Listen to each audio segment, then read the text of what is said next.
What is up, everyone? We are finally rescaping my big tank that's in my kitchen. We have got a new toy for it, and in all honesty, I think this is going to be one of the most difficult and intricate and ridiculous scapes I've ever done.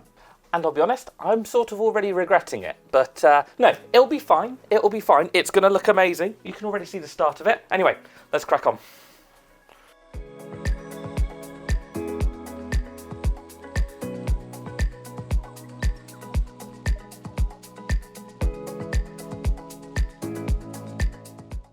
Now, long-term viewers of this channel will know that this was my rare tetra tank that I set up with MD fish tanks, crikey, over 2 and a bit years ago. It was right when Quinn was born, so yeah, 2-ish years ago, which seems crazy it's been that long. Now, I did have the scape, and I loved the scape, but it needed a change. I think I was just a bit attached to it, you know, those days and nights rocking Quinn and trying to get him to sleep and sitting in front of the tank. I think I was a bit attached to it, but everything must change, and I had a great idea. You can see the startings of it here, and also we have got the brand spanking new Oase Biomaster2. So this is the upgraded version of the filter that I used to run on here.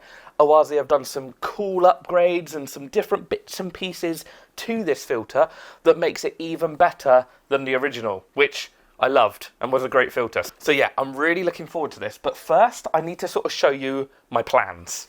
Now, the wood we are starting with for our base of this aquascape is going to be this super cool honeycomb wood. So it's full of holes and a spider's web. We won't be going near that because I don't know who's living in there.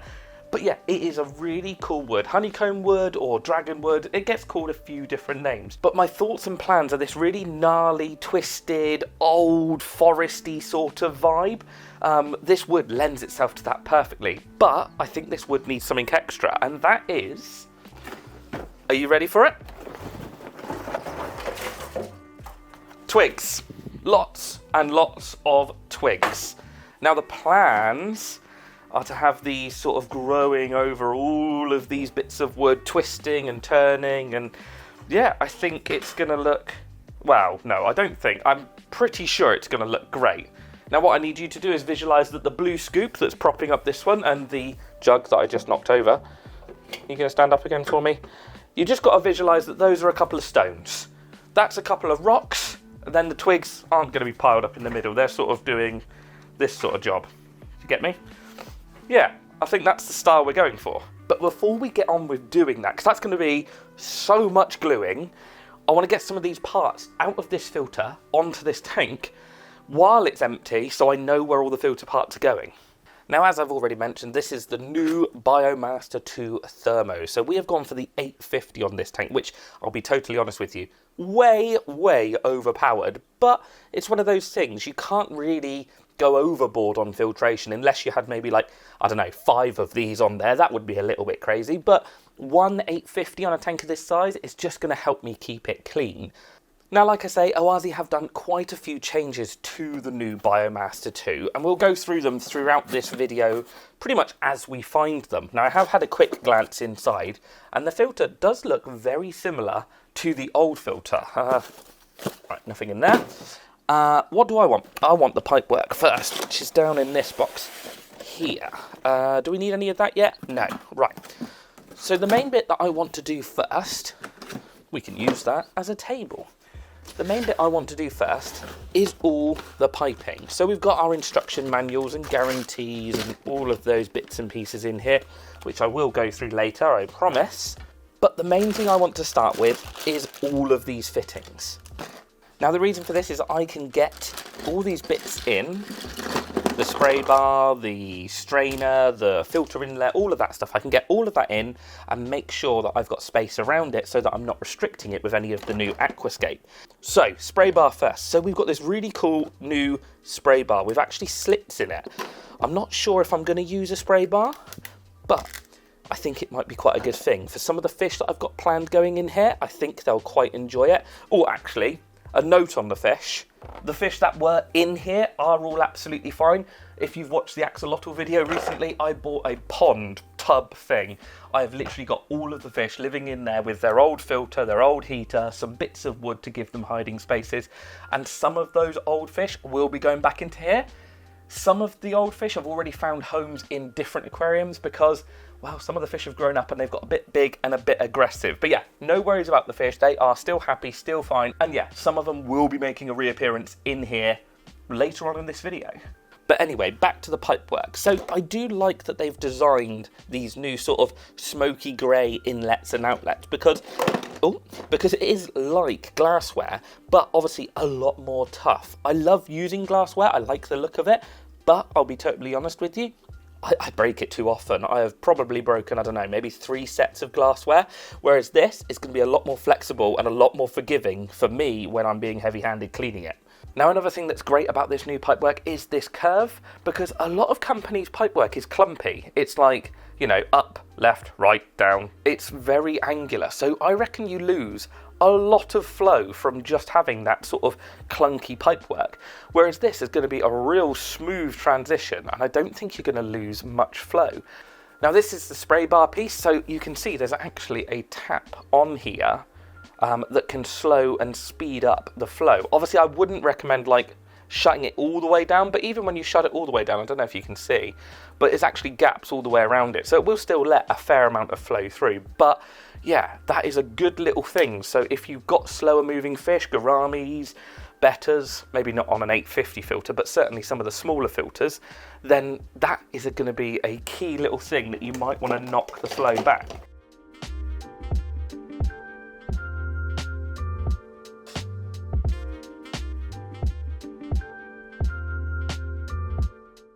And then we've got another nice elbow to go down this end. And this one, oh hang on, where's my strainer? There we go. So this has got a strainer that clips onto the end there, so you've got a nice grill to it. And it also extends up and down, so no substrate gets sucked into this strainer. Nothing worse than clogging up your filter with a load of sand and damaging it.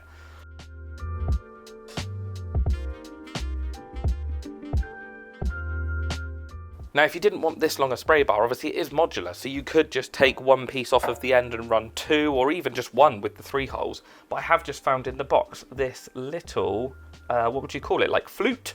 I don't know what you'd call it. But yeah, the water will then be jetted and sprayed out in a nice sort of even arc. So yeah, you could run that on there if you wanted to with just this outlet.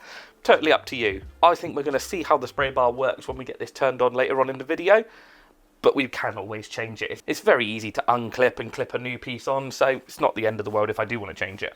We will go through the rest of the filter in a minute once I get it set up on the tank, because I am excited to see and show you some of the changes that they have made to the Biomaster thermo, because, well, I'll be honest, there's some big changes in there, and it should make maintenance easier, the flow rate, well, it does make the flow rates better, but anyway, lots to talk about. We'll get this out the way, and let's start organising this scape, because I think this is going to be like a bit of a thinker. I think I'm going to have to sit back and look at it and make sure I'm doing the right thing. Now, when it comes to the scape, I think this side is going to be fine. We've got lots of wood in the back corner. I could move the bits of wood around, I suppose, but I've put them this way. I'm destined to put them and keep them this way now. It's a challenge to myself. But this side, you've got this sort of blank area. Now, I can... Hang on, let me check. I can move this strainer up a little bit more and knock the suction cup off. Right. So I can move that strainer up a little bit more. This piece of wood can then sort of be angled a little bit more upwards, but in the back I need to fill in that area. Now, I don't plan, well, this is very dribbly, I don't plan for there to be many sort of aquatic plants in here. Maybe a few touches, but nothing major. Hang on, that was going to be a bit noisy.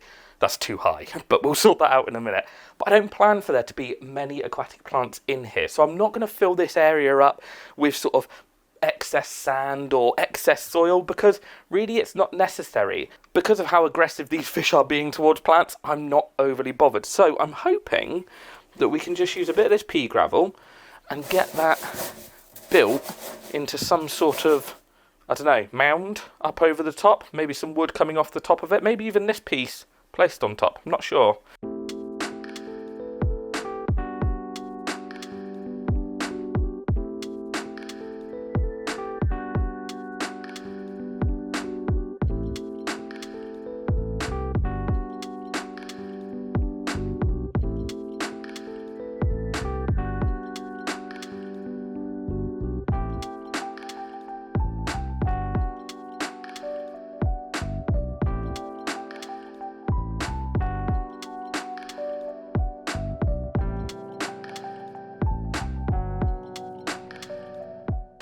That is exactly the vision I had in my head. So you can see these 3 rocks that I've placed in on top of the foam, and that is exactly what we're going to try and do on this side as well, but these obviously don't need to be lifted up as much. Now I will need to block in these gaps with some smaller pebbles, because otherwise my sand hill, I suppose you would call it, is going to start falling down, and it'll end up exposing all of this gravel and this horrible green bag. So we do need to fill in those gaps, but I think we're going to get the other 2 bits of wood situated first, and then work on the details of stopping things sliding down hills. I did make a bit of an error pouring all of this in, because that was for cinematic effect, and now I'm regretting the cinematic effect because it looks like a river's washed up inside my tank. Right, these 2 bits. I don't want that one to be too high because that one's in front, so I think maybe just above where it is now. That one at the back is going to be a bit trickier because I think it does need to be the height of that jug, and that is a big rock. Oh, I think I may have found the rock. Not literally the rock, not like Dwayne. This is just a very big rock that I hope will go in that back position. I just realised I need to get the jug out first. Now, lots of people do ask where I get these big river rocks from, and in all honesty, they are just standard cobbles, big cobbles. Now, some garden centres will sell them, some aquatic shops will sell them, but yeah, they're nothing exciting. They are just rounded river rocks. And I am just using some pond foam to position these rocks on to make sure they are safe. I know that everyone in the comments is like, why don't you use egg crate?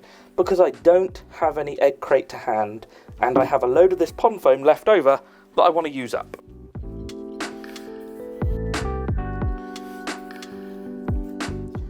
That is not sitting well. Like, you see that shape, like that weird V shape that that's creating? That just doesn't look right to me. Like, if you look at these rocks here and see how sort of they've like shaped into the wood, that's the sort of aim I'm going for. You don't have to. It's, you know, it's not a perfection thing, and let's be honest, in nature you wouldn't have the rocks being perfectly angled, but for me, I know that that shape will just, that void will just annoy me.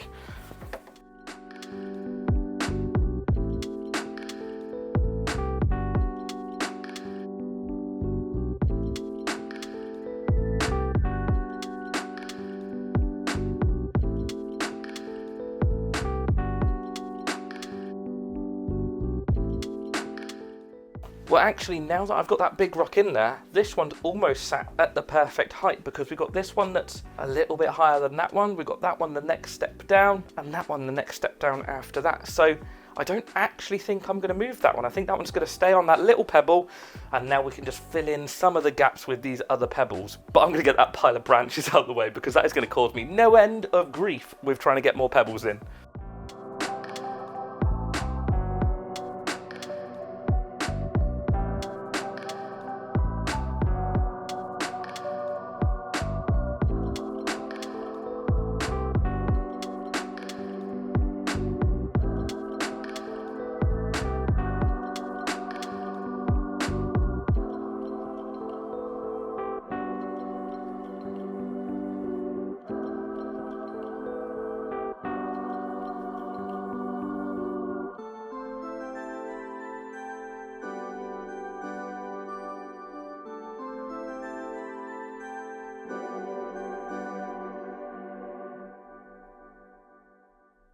So that's the main bulk of the hardscape done. I've just placed those small pebbles in there just to give me an idea of grading the big ones down to the small ones, and then maybe into gravel and then into sand, just to give me an idea of how it would all look, that sort of riverbed sort of vibe.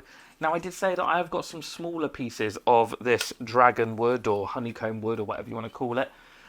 I just don't think it works. I think it makes the sort of, I don't know, it just doesn't work for me. I've put it in, I sort of quickly placed a couple of bits, and I'll be honest, because those points are just like bang, bang, bang, as soon as you add the little points to it, it just sort of loses its impact. So I don't know if I'm going to use them, but I keep flip-flopping between using them and not using them. So what I'm going to do is I'm going to get all the pipe work done for this filter, because that's a job that I can get done, and I can sort of eye up the scape, think about it, put some pipe work together, and hopefully come up with a plan of, am I going to use these little bits or am I not?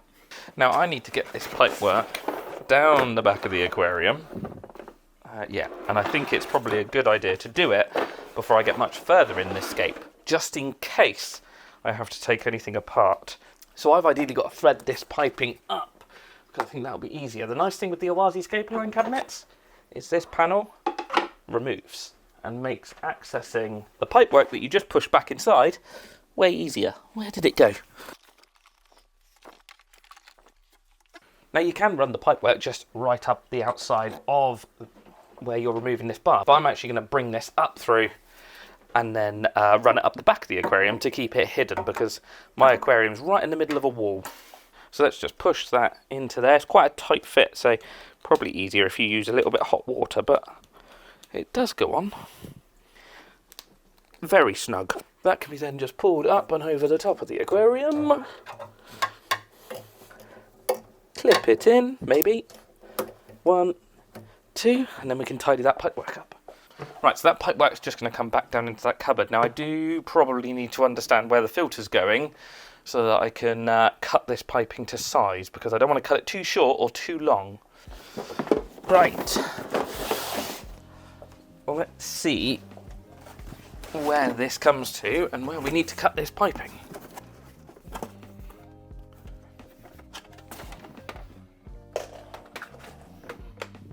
Now I probably should mention that this is one of the first Biomaster 2s into the country.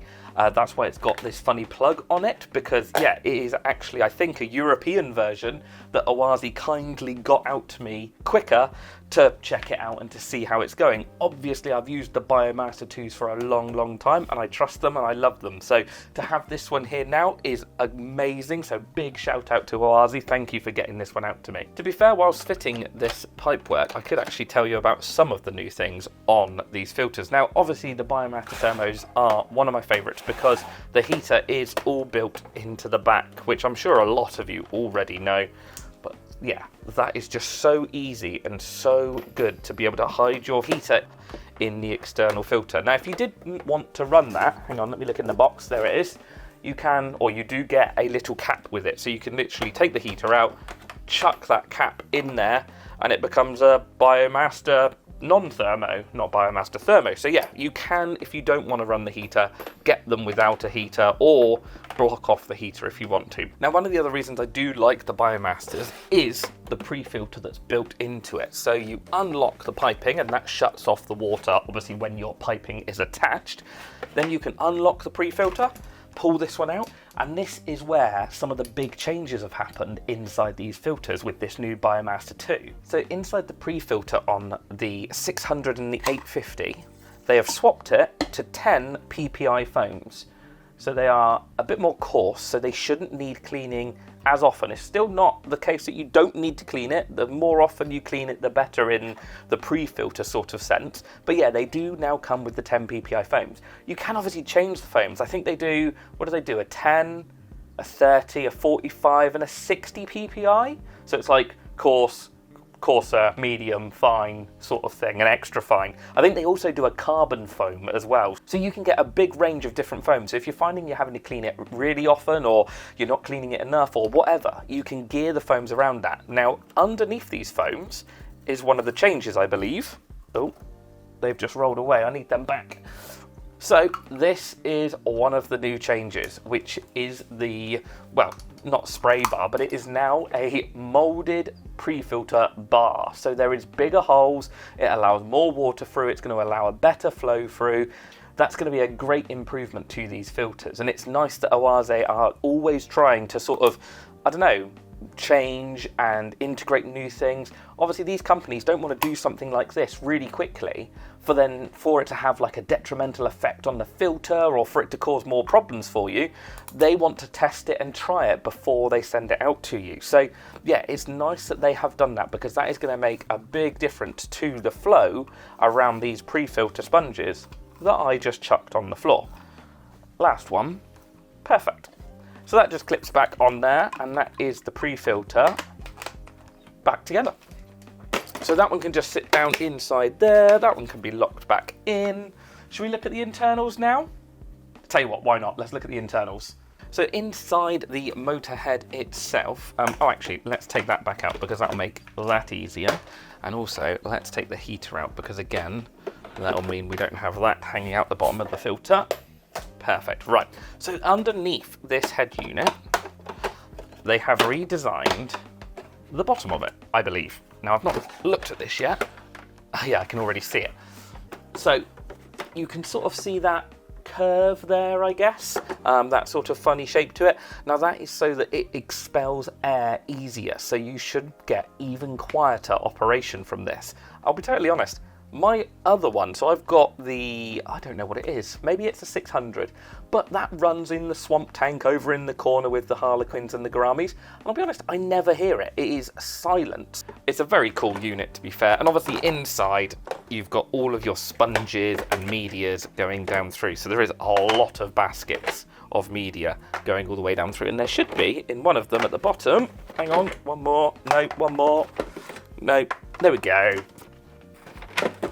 They're Helix biomedia. So this is like a plastic high flow, big surface area plastic media that is perfect for bacterial growth. I can already hear it in the comments now. I prefer ceramic, I prefer this, I prefer that. Absolutely, and obviously the baskets are huge in these, so you can change it out as much as you want.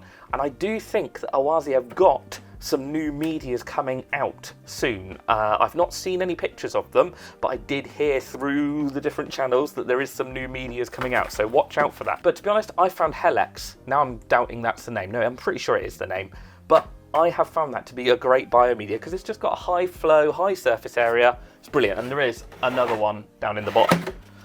Anyway, let's get this back together quickly.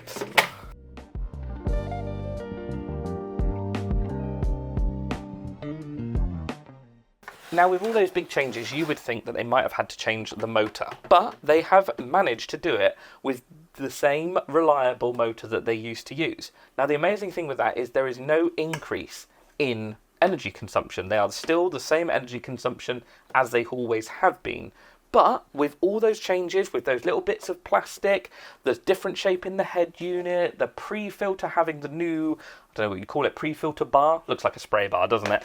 But with all those changes, some of the filters have got an extra 25%, this is going to be loud, 25% flow rate. So they have increased the flow rate by up to 25%. That's a huge amount. Another bang. So, yeah, I can't even believe that they've managed to do that. Now, the 850 is the lowest, so the 850 only had an increase in 12% flow rate, which are sad times. But, to be honest, still 12%. Like, even if it was 10% across the range, that is a huge amount of extra flow that you are getting inside your aquarium, just from redesigning some of the bits and pieces inside.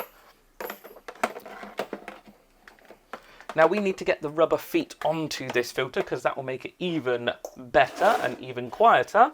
They should be just in here. And then we can get this filter chucked in the cupboard and hopefully get it all plumbed in.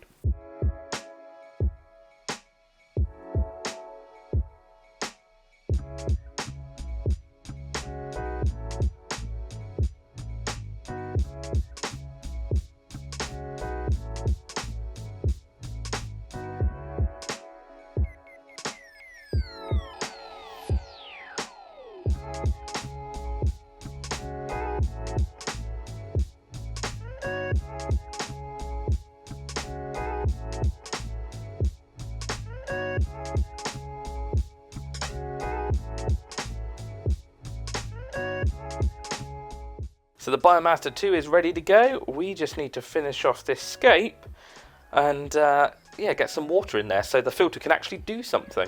So let me show you what I mean by these extra spikes of wood. So as soon as I start placing these extra bits of wood in here, it sort of loses the effect of the 1, the 2, the 3. It sort of ends up as like the 5, the 6, the 7, the 8, and it just doesn't work for me. I think once we get that vine wood in here, I think that's actually going to make more of an impact than adding more of the dragonstone. Not dragonstone, dragonwood. Looks like dragonstone, doesn't it? Because it's got so many holes in it. I'll tell you what we're going to do. We are going to put a bit of river sand in here. So I'm going to go for like a yellowy orange vibe. That will tie in with the rocks. Loads of then scatter gravel to sort of bring that grading down. And then I can see what we need to do with the wood. Again, I'm still like in between what I do. And I know loads of you in the comments are like, oh, you should have added those extra bits. And I know there'll be just as many of you going, no, you made the right decision with not adding them at the moment. So I know that I'm going to do it wrong, whichever way I do it. But I'm going to get the sand in first and see what it looks like. So we've got our bag of sand. Now, I've just received a message from one of the shops that I regularly talk to about some new fish they've got, and they would fit perfectly in here. And they're a bit of a throwback to what I used to keep many, many years ago, and I quite like that idea. I quite like sort of an idea of going back to my roots and keeping a fish I kept when I was probably, 13, 14? But they've got to stop sending me these photos, because honestly, I can't. I need to do the garage first, and then I'll buy more fish.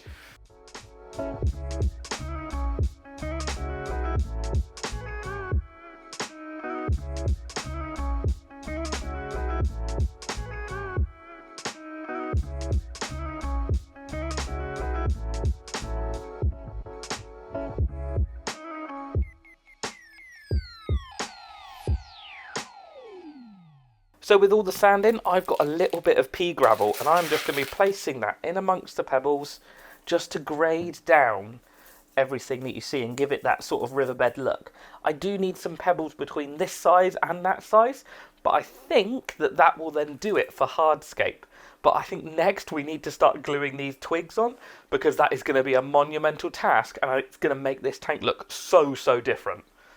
So for these twigs, I am just going to be starting with all of this vine wood here. So this is like a mangrove or azalea root that's just been chopped up. You can generally buy it in bags, so you just buy a bag of twigs. Anyone who watched one of my last videos saw that big piece of wood that I was actually going to chop up for this, but luckily they got bags of this in before I had the chance to cut up a really nice piece of Hardscape. But yeah, it's going to be the simple case of getting these all glued in, and I almost want these pieces of wood to almost meet in the middle via these twigs. So I'm just going to be using a cyanoacrylate aquarium glue. Hopefully all I'm going to need to do is pick a twig, put a few blobs of glue on it, stick it down to the wood, and away we go.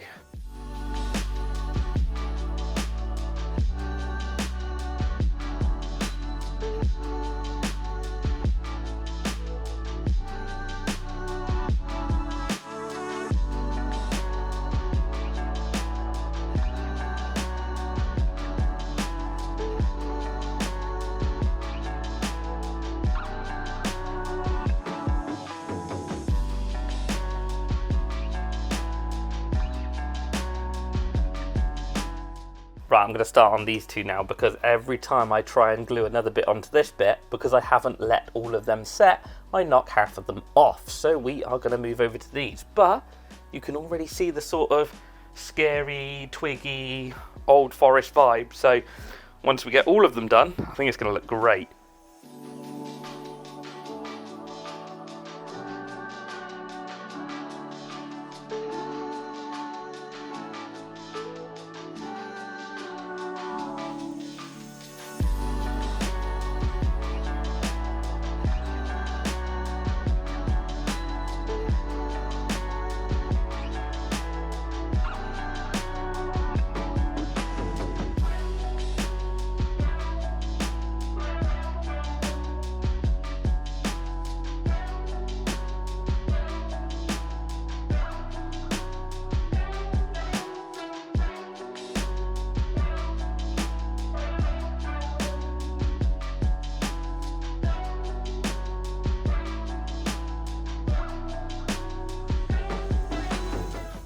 I think we're going to stop there with the tangle of branches, because I could go on forever intricately weaving and stitching and gluing these branches onto these bigger bits. But I think that's a good amount. I think we're looking relatively creepy and tangly and good. So next job, we are going to get the last of the scatter gravel in, find some medium pebbles, but I just got something in my eye. That wasn't what I was meant to be saying. I want to swap round the inlet and the outlet. Stupidly. The island up that end being higher, I think it just makes more sense for the water not to have to drag the muck up onto the island. It would actually make more sense for the inlet to be lower down in that corner. So we'll get them swapped over quickly, and then we'll get the scatter gravel in.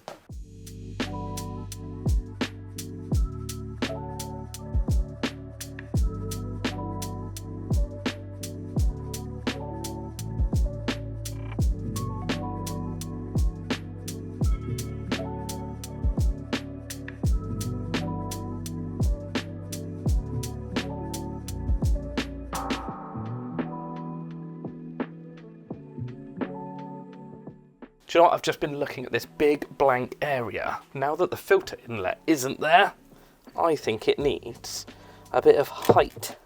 And I think that rock will sit lovely in there.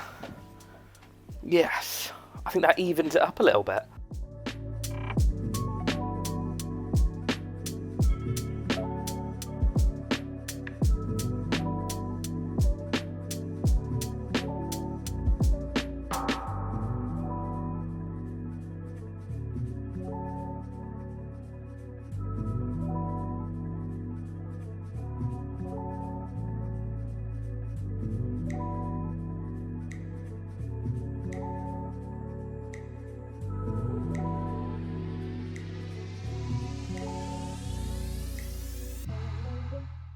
I think it's time to fill it up, and just one thing is I hope this wood doesn't float. I've had it soaking, it was in a tank a long time ago, and now I'm worried, but it will be okay. I'm sure it's been kept wet, I'm sure it'll be fine.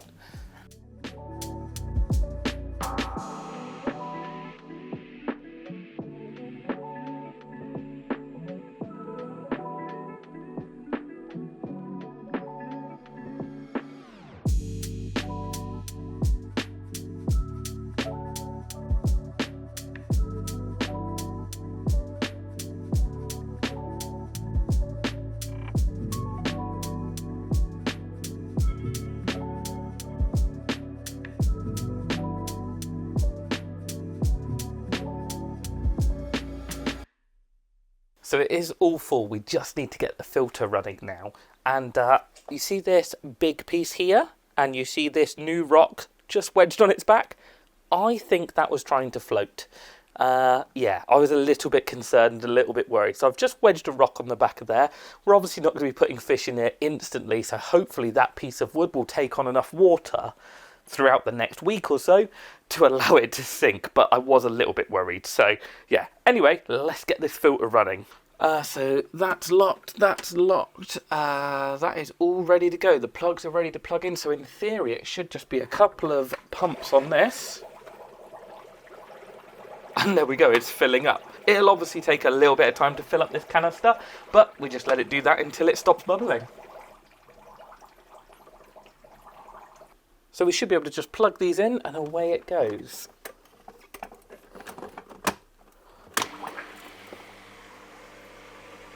Now it will have a little bit of air in the filter media. I did give them a good wash before I set it all up, but there will still be a fair amount of air that it will have to expel from all those sponges and all that media. And that's looking really good. It's not expelled all the air yet. Can I just angle this up to show everyone? That's a really good amount of flow. And I did have a think about this spray bar actually. You could like angle the first one down behind the rock. You could angle the next one towards the surface. And maybe this one sort of midway so it goes through mid-water. I don't know. You could just angle that spray bar in all different directions to give you a bit of better flow around the aquarium. Now before I forget, we need to add some tap water safe to make sure all of the chlorines and chloramines are gone out of the water, and it will be ready and safe for the fish when we want to put them in. And then also some filter starter to make sure all those good bacteria are running around in this aquarium. Again, ready for the fish waste to be going in. Now, because this water has just gone in it, it is freezing, freezing cold. So I'm going to leave this filter to kick in and let this sort of cloudiness disappear over the next few hours, and also to let it warm up. Obviously with the heater in the filter, it should get warm quite quickly. But I'm going to let it do that, and then I'm going to come back and maybe put some plants in here. Not many. I've got one in mind, maybe two. But yeah, not many. I'm loving how like hardscapey and clean this looks at the moment. I do think a little group of older cones and some leaf litter, because well, we want some catfish in here, and I've got some wicked catfish that came out of here, and I've also got some wicked catfish in quarantine upstairs. So yeah, I think leaf litter will work well. One, maybe two plants, some floating, but anyway, I'm going to let this clear and warm up for a bit, and I'll bring you guys back when I'm actually doing something with it.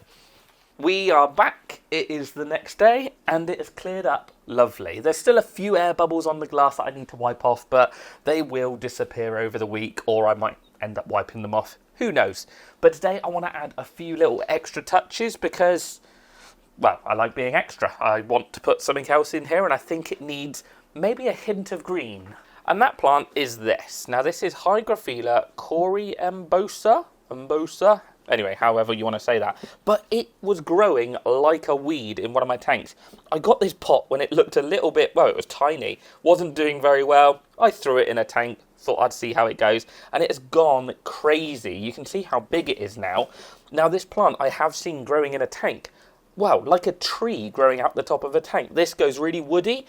And it was just going crazy. So I think that in the back, maybe with a couple of fertiliser tablets to give it a bit of boost, should give us that hint of green I want. Now we've got some of these plant boosting tablets. I think a couple of them just placed where you can see that grey rock, just to the left of it. I think that's where that plant's going.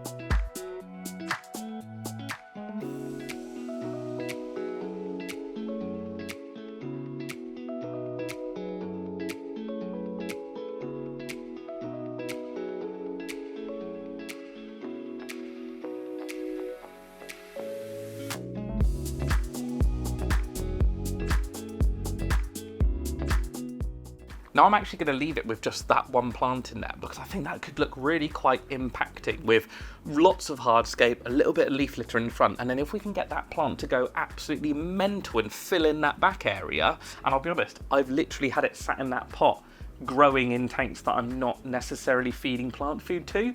So if it grows that quickly without any nutrients, if I use some plant foods in here and those nutrient caps and just try and give it the best chance ever, if we can fill that area behind there with that plant, it could look really cool with just one species of plant and all the other bits and pieces going on. Oh, just open the cupboard.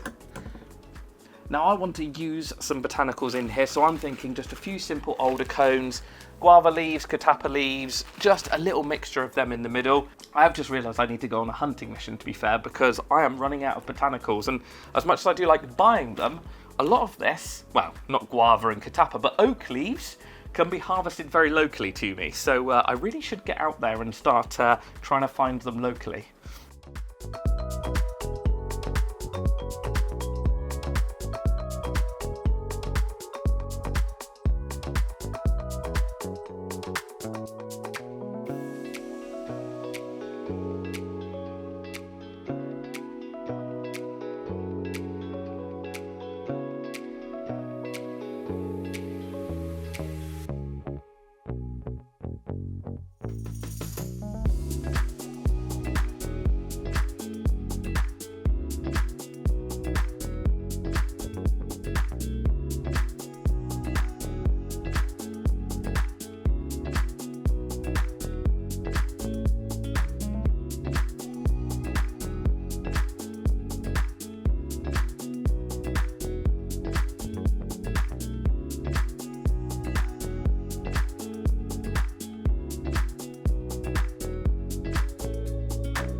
So that is all the botanicals added, and I think that's enough for the minute. I am going to be visiting a few shops in between, well, you guys seeing this and actually getting some fish in here in this video. So you never know, I might find some cool seed pods that would look good, or it might just be this.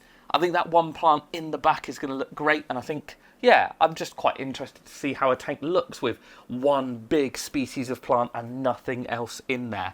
I have stirred everything up, so the Oase Biomaster does have its work cut out for it again. It has gone a little bit misty, but it dealt with that big lot of mist overnight, so I don't see it having a problem in dealing with this little bit that I've kicked up now. So, yeah, next time you guys see this tank, hopefully we'll be able to get some of the fish that we took out of it back in. Oh, just looking forward to seeing them swimming around here. We are back with the Oase Scaperline running on the new Biomaster2, and it is doing fantastically. It's been just over a week now, I believe, and we are ready to get the fish that we took out of here. back into here. And then, later on in this video, in a few minutes' time, I'm going to go pick up another batch of fish to put in here, which are the fish I used to keep a long, long time ago, and I'm really looking forward to having them back. I do want to make a change to the tank slightly before I get the old fish back in here. And that change is to grab a little bit of floating water lettuce out of here and chuck it in that other tank. I think that'll just add a little bit of, well, extra greenery to the top. Like I've said, I don't want a lot of greenery, but this will also help me with filtration because there's not a lot of plant in there and I am going to have to keep up with the water changes to make sure that the algae doesn't take hold. So this will help me with that.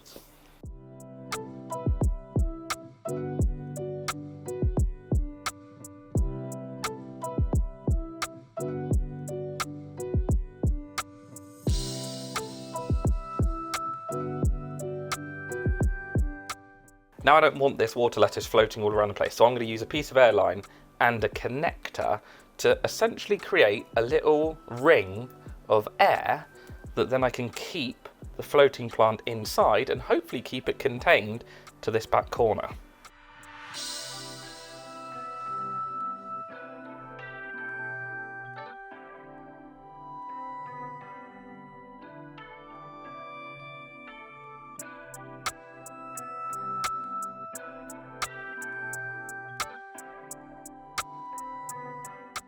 So now we've got all the floating plants contained in that back corner, it's time to introduce the fish. So in these buckets here, we've got the main fish going back in. Now in this bucket, if I can catch one to show you, not all of you, just one of you please. Puh, that was right in the face.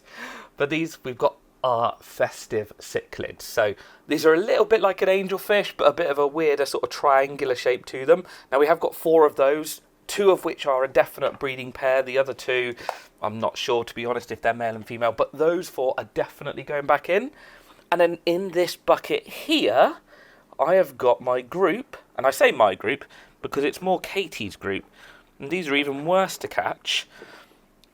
Katie's group of South American bumblebee spiky catfish.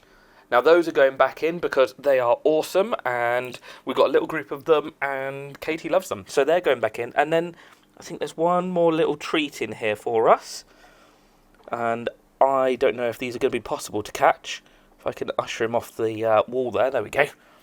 We have got 2 juvenile clown plecos.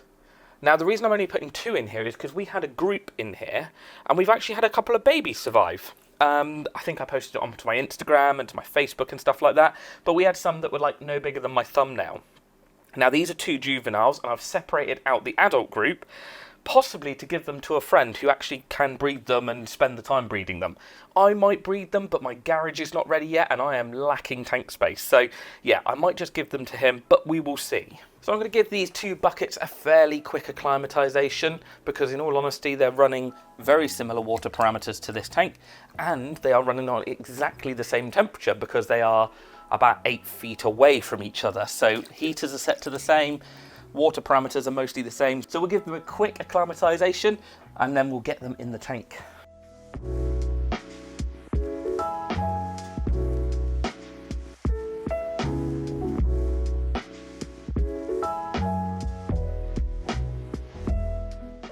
Now the fish have had about 45 minutes to acclimatise. We've filled up those buckets with tank water from here, so we should be ready to dim the lights and get them in.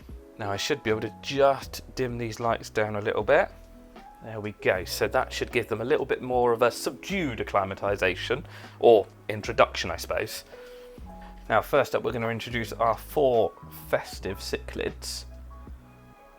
These are chunky boys and girls now, they are getting to be a little bit older, and like I say, hopefully the breeding pair will be able to find a bit of space in here to actually protect their young. And now for the catfish that once we get them in, we will probably never see them again. So we've got the bumblebee cat and the clown plecos. Go on lads. Oh my word, there's going to be so many hiding spaces for you guys in there. Now we're going to let these guys and girls settle for a couple of days just to find their bearings around the aquarium and get settled. I've obviously moved a lot of mature media over from the old filter to the new filter, so this new filter is pretty mature and, well, pretty much ready to go. Now, I would be lying to you if I said that I was going to have to go and pick these new fish up that we're going to introduce into here. In all honesty, I took the opportunity, I grabbed them while I could, and they are currently upstairs in a quarantine tank, running through essentially a treatment protocol, just to make sure nothing untoward gets into this aquarium. So, in the next couple of days, once I know these guys are settled and feeding, water parameters are testing out all okay, we will get the new fish introduced into here. I also really liked working with all of you lot on what to put in next to the aquarium when we've done the barb aquarium upstairs. We're probably going to revisit that aquarium soon and maybe add something else to it. But I think we'll do the same on this. I've only got a little group of the tetras to go in here that I kept many, many years ago. So then I think I'm going to put it up to you guys and girls as to what you want to put in here. And also whether you want me to put more plants in here. We could maybe add some Anubias or some crypt. But yeah, we'll talk about that in the next bit of the video. So yeah, stick around to see what tetras we've gone for. We are back after letting the Festive settle for a few days. I'm sat on my chair in all honesty because I'm feeling like a bit of a comfy day today. I've been sat here watching them, to be honest, and I thought, do you know what? It is time to get the new fish in. The new fish have been in quarantine upstairs for long enough. These guys don't care. They have been in there now a little while, and they're coming up to the surface, and they're being a bit belligerent towards each other. But I'm so glad I didn't put those other big tetras back in here, because the Festives are quite, not gentle, but they're quite swimmy, and they like flowing around. And with those Kaiber's tetras in it, it actually made it quite an anxious tank. It was quite aggressive, and I didn't want that out of this tank. I wanted this to be a little bit more chilled, and those new tetras are going to work perfectly for that. So we have got the new fish to acclimatise here. So we have got a lush little group of tetras and also a group of catfish, which they were corydoras, and now they're probably something else. Since the reclassification of corydoras, they're probably not a corydoras anymore, but I can't remember which one they are. Where's my cup? There it is. Right, so whilst these little fish are acclimatising, and I'm just popping a bit of our water into the bucket every 5 or 10 minutes, I thought I'd comment on a few things that I've noticed about this filter since running it, and, well, I'm really impressed with it. It is running really well. Now the flow rate on the filter is doing so good. Now I've got these two angled up and this one angled down, like I was saying, so I'm sort of getting flow around the bottom of the aquarium and around the top, which is working really well. And also I love these new inlet and outlet tubes. Like, how clean do they look on the back of there? Glassware would be a little bit clearer, but not a great deal. And for how easy these are to clean and the fact I won't break them, they're amazing. So I'm loving that, loving the strainer, loving the spray bar. It is working really well. Now I haven't actually got round to cleaning the pre-filter out inside of here at the moment. There is so much media space in the 850. I'll be honest, obviously I'd struggle to block it up with the amount of fish and stuff that's in here at the moment. But it has been working really well. And one question we did have when I posted about getting one of these was, I've seen a video and it was noisy. I can assure you, hang on, if I hold my mic here, there is hardly any noise coming from that filter whatsoever. Like, it's a decent, big external filter running in the middle of a house, and I can hardly notice it's on. But yeah, if you've got any more questions on the Biomaster 2, let me know in the comments. I'll try my best to answer them as best as I can. But so far, I'm really happy with the improvements they've made. The flow rate seems to be good. Changing over those sponges in the pre-filter, amazing. The new pre-filter bar, amazing. Everything seems to be working really well, and they seem to have made some really good improvements to it. But let me know in the comments if you want to know anything else, and I'll try my best to answer it. So the time has come. We have given these fish about 45 minutes to an hour to acclimatise here. They have been in a lit quarantine tank upstairs, so I'll just dim the lights on this one and we can get these fish in here. And I am so excited to be keeping a fish I haven't kept in so long. So let's dim down the lights a bit. Nice one. Now the first fish we have got going in here that I haven't kept in so long is a black phantom tetra. We've got a mix of males and females, and these are going to be a lot more chilled out than those old Kaiberzi tetras. And then the other fish I've got going in here is a catfish, again, that I haven't kept for so long, but a gold laser corydoras, but possibly not corydoras now. I'll look up their real name in a minute. And with those additions, we have finished the aquarium for the minute, but more on that in a second.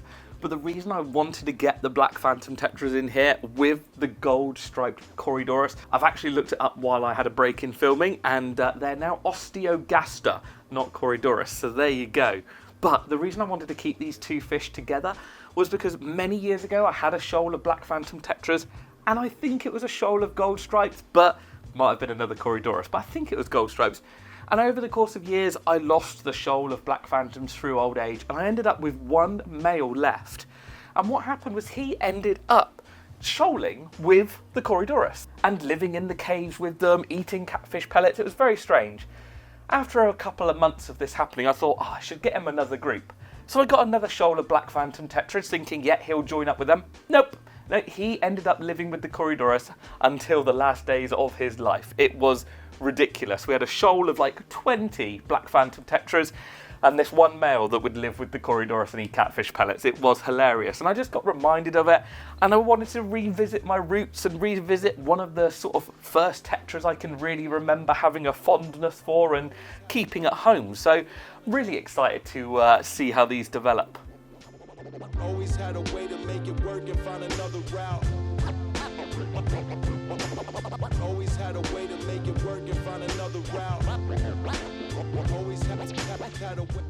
A big well done to Oase for changing some of the bits and pieces on these filters, because it has made a good improvement. The Biomaster2 does seem to be working well. To be fair, my Biomaster that's in the front room is still a very good filter, but with the upgrades that they've done on this, it's just even better. And it's great to see a company not standing still and actually progressing and changing and trying to make something better for the future of the fish keeping hobby.